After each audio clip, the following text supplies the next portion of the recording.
ঈদের মাংসকে আর স্পেশাল করে তৈরি করার জন্য ঘরোয়া উপায় তৈরি করুন শাহি গরম মশলা। আসসালামু আলাইকুম everyone, welcome to my channel আঁকি কুকিং ঘর। আজকে আপনাদের মাঝে নিয়ে আসছি পারফেক্টটি স্পেশাল শাহি গরম মশলা। আশা করছি পুরোপুরির সাথেই থাকবেন। কোরবানি ঈদ তো চলে আসলো। কোরবানিদের গরু কিংবা খাসির মাংসকে আরও স্পেশাল করে তৈরি করার জন্য এই শাহি গরম মশলাটা ইউজ করতে পারবেন। এটা সম্পূর্ণ ঘরোয়া উপায় তৈরি করব।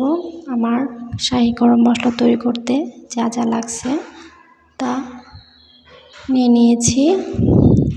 মশলার পরিমাপ এবং কিভাবে সংরক্ষণ করবেন তা জানতে হলে অবশ্যই আমার ভিডিওর সাথে থাকতে হবে। এখানে নিয়েছিলাম মিষ্টি জিরা, শাহি জিরা, গোলমরিচ, এটা সাদা গোলমরিচ নিয়েছি, কালো গোলমরিচও নেওয়া যাবে। এখানে নিয়েছি এলাচ, এখানে নিয়েছি আস্ত ধনিয়া, তেজপাতা, বড় এলাচ, শুকনো মরিচ, জয়ত্রী, জয়ফল, তারা মশলা আর দারচিনি। এখন প্রসেসিংটা দেখে নিই কত পরিমাপ দিলে একটি পারফেক্ট শাহি মশলা তৈরি হয়। এখানে আমি নিয়েছি আস্ত ধনিয়া 3 চামচ, এখানে নিয়েছি মিষ্টি জিরা 2 চামচ,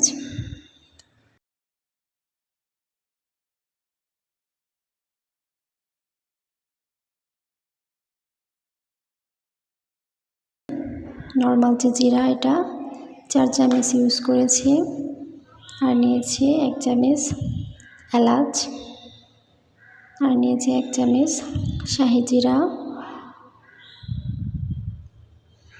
এখানে 1 চামচের কম গোলমরিচ ইউজ করেছি, অনেকে কালো গোলমরিচও ইউজ করে।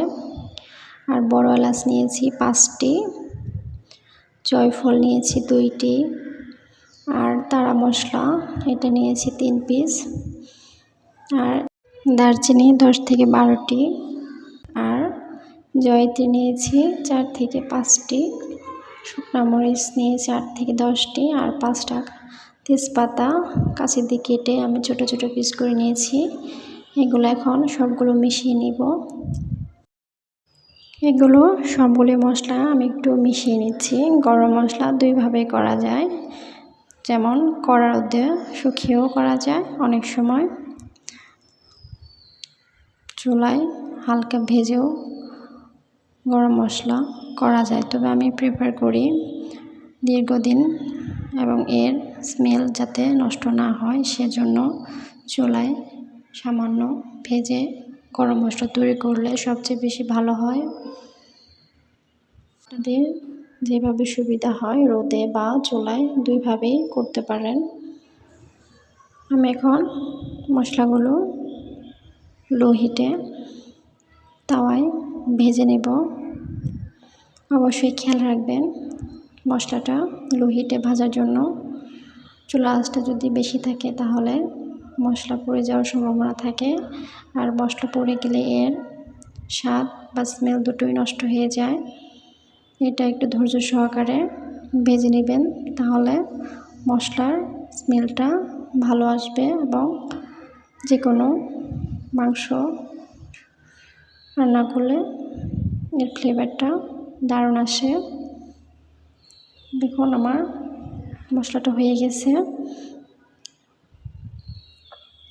মশলাটি ভাজা হয়ে গেছে। এখন আমি এটা নামিয়ে নিব।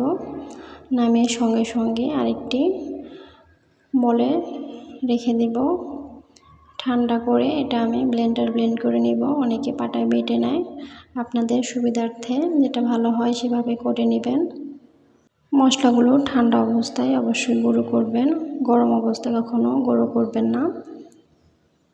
তো তৈরি হয়ে গেল আমার গরম মশলা। এটা আমি এখন নেড়ে চেড়ে ঠান্ডা করে নেব, যেহেতু এটা ব্লেন্ড করেছি, গরম আছে। ঠান্ডা করে তারপর আমি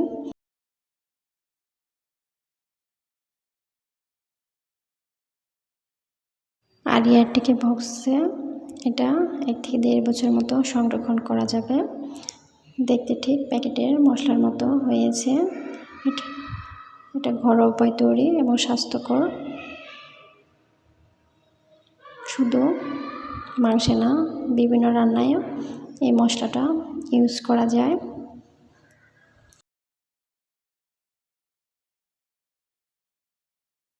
আপনারা চাইলে আমার রেসিপিটা ফলো করে এই গরম মশলাটা তৈরি করে নিতে পারেন। ঈদের কিছুটা কাজ এগিয়ে রাখতে পারেন। পুরো ভিডিওর সাথে থাকার জন্য অসংখ্য ধন্যবাদ। আল্লাহ হাফেজ।